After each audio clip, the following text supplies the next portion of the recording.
Hello, children. Near the summit of a mountain in Pennsylvania is a small hamlet called Honeywell, consisting of two log houses, two shanties, a rickety old barn, and a small shed surrounded by a few acres of cleared land. In one of these houses lived a family of 7: father, mother, 3 boys, and 2 girls. They had recently moved from Michigan.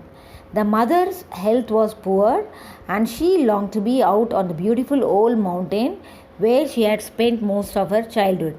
Their household goods had arrived in Pennsylvania just in time to be swept away by the great Johnstown flood of 1899. The mother and her 2 girls, Nina and Dot, were Christians, and their voices were often lifted in praise to God as they sang from an old hymn book, one of their most cherished possessions. One morning, the mother sent Nina and Dot on an errand to their sister's home 3.5 miles away. The first 2 miles took them through dense woods, while the rest of the way led past houses and through small clearings. She charged them to start on their return home in time to arrive before dark, as many wild beasts, bear, catamounts, and occasionally a panther were prowling around. These animals were hungry at this time of the year, for they were getting ready to hole up or lie down in some of cozy cave or hole for their winter's nap. The girls started off, merrily chasing each other along the way, and arrived at their sister's in good time and had a jolly romp with the baby. After dinner, the sister was so busy and the children were so absorbed in their play that the time passed unheeded until the clock struck 4. Then the girls hurriedly started from home in the hope that they might arrive there before it grew very dark. The older sister watched until they disappeared up the road, anxiously wishing someone was there to go with them. Nina and Dot made good time until they entered the long stretch of woods, when Nina said, "Oh, I know where there is such a large patch of wintergreen berries right by the road. Let's pick some for Mama." So they climbed over a few stones and logs, and sure enough, the berries were plentiful. They picked and talked, sometimes playing hide and seek among the bushes. When they started on again, the sun was sinking low in the west, and the trees were casting heavy shadows over the road, which lengthened rapidly. When about half of the distance was covered, Dot began to feel tired and afraid. Nina tried to cheer her, saying, "Over one more long hill and we shall be home." But now they could only see the sun shining on the top of the trees on the hill. They had often played trying to scare each other by one saying, "Oh, I see a bear or a wolf or up the road," and pretending to be afraid. So Dot said, "Let's scare each other. You try to scare me." Nina said, "All right." Then pointing up the road, she said, "Oh, look up the road by the black stump. I see her." She did not finish, for suddenly, from almost the very spot where she had pointed, a large panther stepped out of the bushes, turning his head first one way and then another.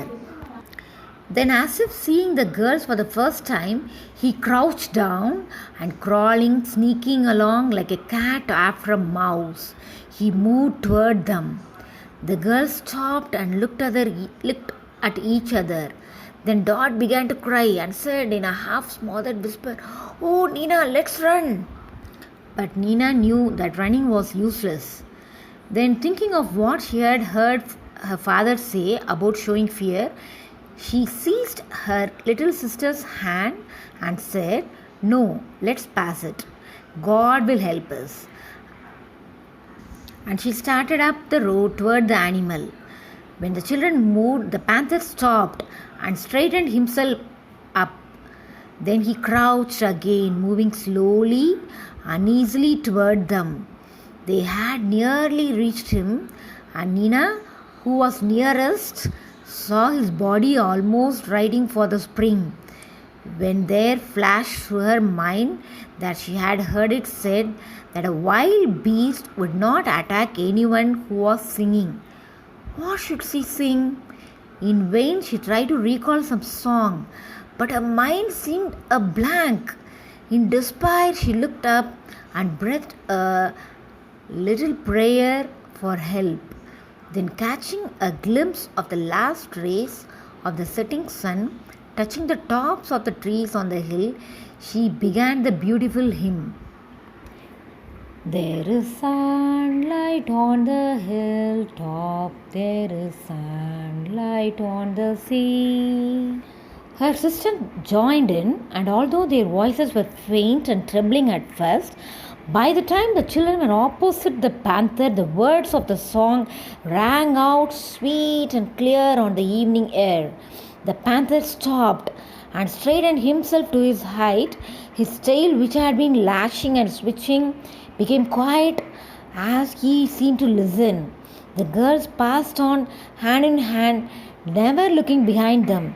How sweet the words sounded as they echoed and re-echoed through the woods. Oh, the sunlight, beautiful sunlight. Oh, the sunlight in the heart. As the children neared the top of the hill, the rumbling of a wagon fell upon their ears, so they knew that help was near, but still they sang. When they gained the top, at the same time the wagon rattled up. For the first time they turned and looked back just in time to catch a last glimpse of the panther as he disappeared into the woods. The mother had looked often and anxiously down the road, and each time was disappointed in not seeing the children coming. Finally, she could wait no longer and started to meet them. When about halfway there, she heard the voice. Oh, the sunlight, beautiful sunlight. Oh, the sunlight in the heart.